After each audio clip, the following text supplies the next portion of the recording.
Assalamualaikum warahmatullahi wabarakatuh. My name is Muhammad Rizky Wicaksono and I'm from 7.1.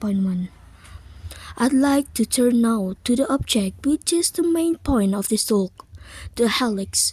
This is a fascinating mathematical object which touches many parts of our life: movement, the natural world, the manufactured world, and our genetic makeup are all connected to the shape of the helix.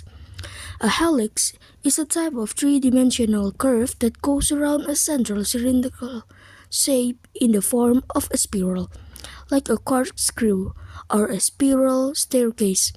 The helix is a very popular shape in nature because it is very compact. In fact, helix are sometimes referred to as nature space saver.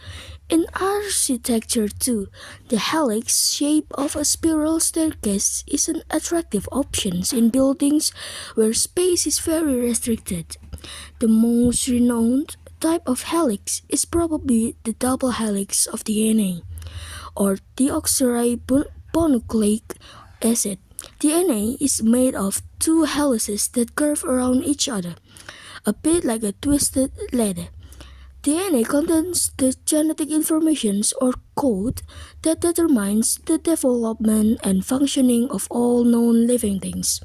The helix shape is a very efficient way to store a long molecule like a DNA in a limited space of cell. There are different types of helices. Helices can twist clockwise, right-handed, or clockwise, left-handed. An interesting experiment is to hold a clockwise helix, such as a corkscrew, up to a mirror. The clockwise helix appears to become a counterclockwise. We can perceive examples of helices in many areas of our world. Spiral staircase, cables, screws, and ropes can be right-handed or left-handed helices. A helix that goes around a cone is called a conical helix. Examples of conical helix are screws or the famous spiral ram designed by the architect Frank Lloyd Wright in the Guggenheim Museum in New York. Helices are also prevalent in the natural world.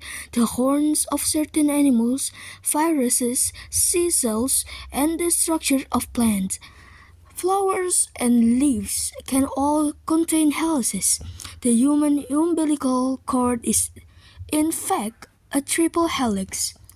With the discovery that the helix is the shape of the DNA molecule, it is not surprising that the helix is found in so many areas.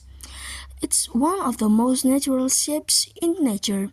Let's turn our attention now to mathematical descriptions of the helix. You will need a pen and paper for the next part of the talk, as I'm going to give you some variable to write down. Take your time to notice the difference.